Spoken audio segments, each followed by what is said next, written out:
Welcome to the Everyday Conversion Podcast. I'm your host, Mark Severcrop, and I am just like you. I'm busy with work, family, kids, church, and a million other responsibilities. And honestly, some days I miss my personal scripture study and prayers. And some days we as a family miss our scripture study and prayer. But I'm trying. So if you're not perfect and living the restored gospel of Jesus Christ, but you're trying, we'll get along great, and this is the place for you. 5 days a week, I'll share a brief episode, often based on the Come Follow Me curriculum for that week that I'm using to have daily conversations with my kids, whether we're on our way to school or on our way home, or if it's real quick before dinner. And you're welcome to use them to do the same with your family or your personal study.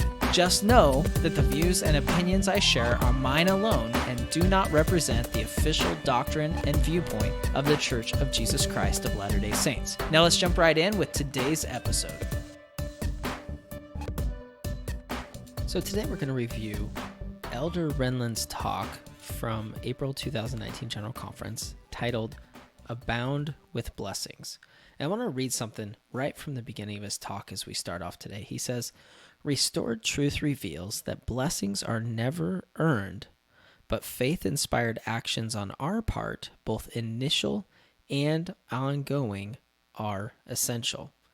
And anytime we talk about blessings and receiving blessings and how to get them, we typically think of the Scripture in Doctrine and Covenants, section 130, that says, "There is a law irrevocably decreed in heaven before the foundation of this world, upon which all blessings are predicated. And when we obtain any blessing from God, it is by obedience to that law upon which it is predicated." And we're going to talk a little bit about that, about, the how that works and how that obedience fits in. And Elder Renlund gives an analogy, and I love this analogy. He talks about a pile of wood, and he describes the pile of wood. It's a big pile of wood with kindling in the middle, with some wood chips, with some sticks, some small logs, and then some big logs. And he says that wood pile has a massive amount of fuel, a ton of fuel. It can produce light and heat for days, he says. And then he says, now I want you to think of it a single match, one of the wood matches with the phosphorus tip laying next to the wood pile. And he says, for the energy in the wood pile to be released, the match needs to be struck and the kindling lit. And he says, once that's done, the fire will continue to burn. It'll burn, so long as there's wood to be burned and there's oxygen that's provided for the fire. And he uses this as an analogy, and he talks about how, even if you strike a match, he talks about how striking the match is a very, very small action, and lighting the kindling is a small action, but it enables a ton of energy to be released. And, he talks about how we have to provide that action. But even so, and this is the point that really stuck out to me in this talk, when we read section 130, going back to that, it talks about how when we obtain a blessing, it's by obedience to the law required for that blessing. And so it's easy to start thinking that we earn blessings, that it's a checkbox. We say, well, I want this blessing, so let me see. I'm going to look and see. All right, okay, I got to check this box, and then I get it. But Elder Renlund clarifies that, and he says, quote, "You do not earn a blessing. That notion is false, but you do have to qualify for it." And then he says, and I love this analogy. I love how he ties in this analogy of the match in the wood with what we do, the small acts that we do. He says, the immensity of his atoning sacrifice, meaning the Savior's, obviously, means that the wood pile is infinite. So if the blessings are the wood pile in that analogy, he says, our puny actions approach zero in comparison. But they are not zero, and they are not insignificant. In the dark, a match that is lit can be seen for miles. In fact, it can be seen in heaven, because small acts of faith are required to ignite God's promises. I love that phrase, how, it's like next to the amazing blessings, our tiny acts are so insignificant that they don't even really matter. But they're not insignificant. And the reason they're not insignificant is because they ignite God's promises. It's the idea of, it's the same as with repentance. I mean, what we do for repentance is so tiny compared to being forgiven and being allowed to return to live with Heavenly Father that it's laughable to even think of earning repentance, earning forgiveness, earning a blessing. It's laughable. We don't earn it. It's a token. It's not earning it because we don't get anywhere near what the requirements would be to earn it. But we do put forth effort, and that's what Heavenly Father wants. And that's what this idea of obtaining blessings by obedience is. Heavenly Father just wants us to take action. He wants us to do something. That reminds me of my friend Richie Norton. I was talking to him one day. I was doing an interview with him, and he said, just kind of offhandedly, he said, magic happens when you're in motion. And his point was nothing, and we were talking about business and careers and those types of things. And his point was nothing happens if you're not moving, if you're not taking action. And the same is true with blessings. Just by taking action, however small those actions are, you ignite those blessings. You ignite God's promises. But in the end, it is a gift. It's not something we earn. I was trying to think of, this idea of not earning it, but having to provide actions made me think of like the parent-child relationship. And I was trying to think of a good example, and I couldn't think of one. But it's just that idea of, as parents with our kids, there's a million things that we're willing to do for them, and we're going to do them for them regardless.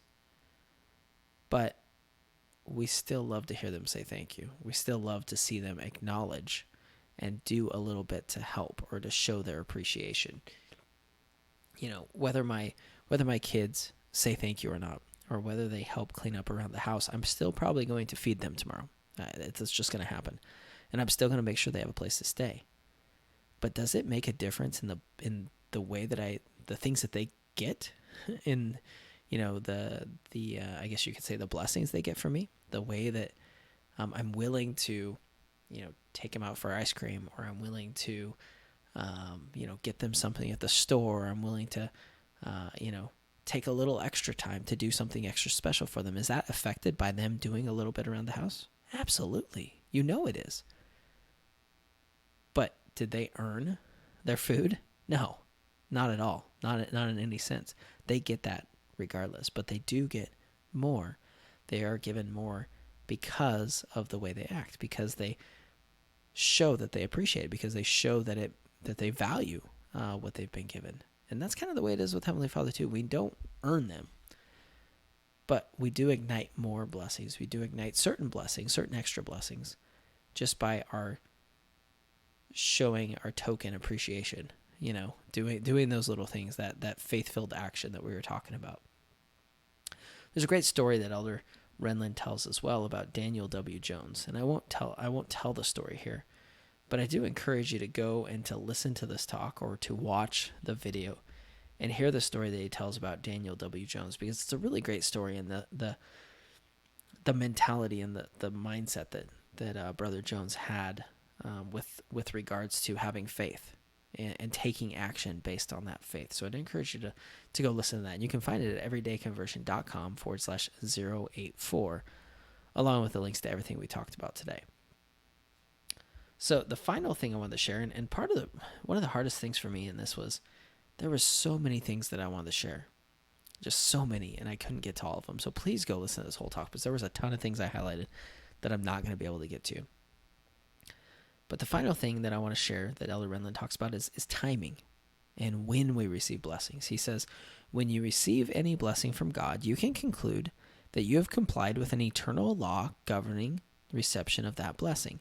But remember that the irrevocably decreed law is time insensitive, meaning blessings come on God's timetable. Then he says, If a desired blessing from God has not been received yet, you do not need to go crazy wondering what more you need to do. Instead, heed Joseph Smith's counsel to, quote, cheerfully do all things that lie in your power, and then stand still with the utmost assurance to see the arm of God revealed. Then he says, some blessings are reserved for later, even for the most valiant of God's children. I think that's a good reminder, because I think sometimes we think, oh, I do this, and then immediately I'm going to get this. And maybe even if it's not immediately, it's like, well, I know it's not immediately, so 7 days is great, or 10 days is great. That'll be fine.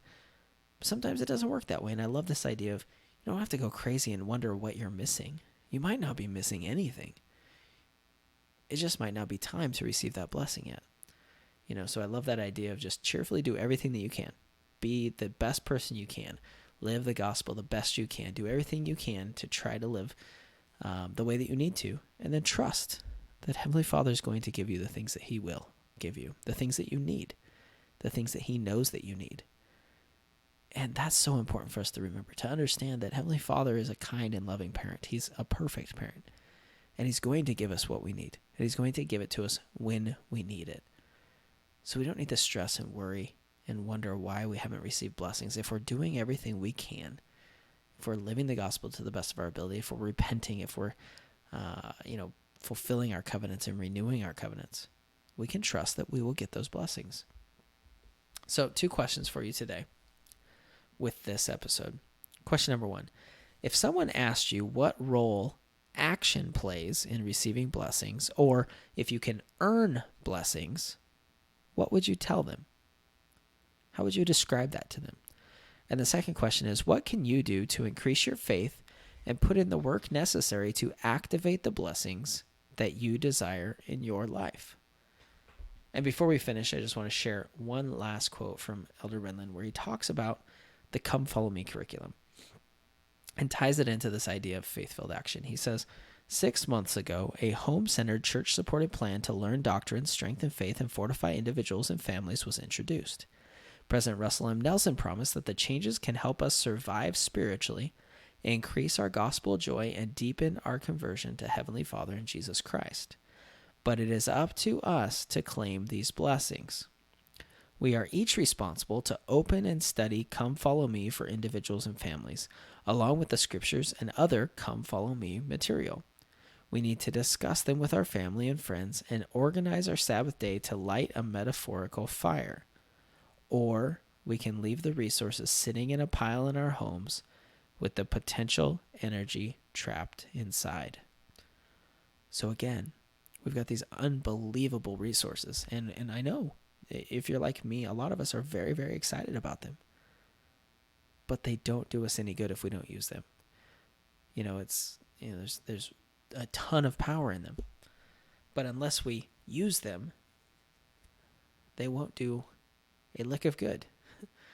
All that Heavenly Father has put into creating these, all the work that He has directed His servants to put into them will be completely useless if we don't use them. And on that note, I'm actually working right now on creating a few different resources to help you to do that. I did a survey recently and got tons of great responses of how people are using Come Follow Me. And I'm going to compile those and give some advice and some suggestions and some help to you and to your family. So be looking for those. If you haven't taken that survey yet, you can get it.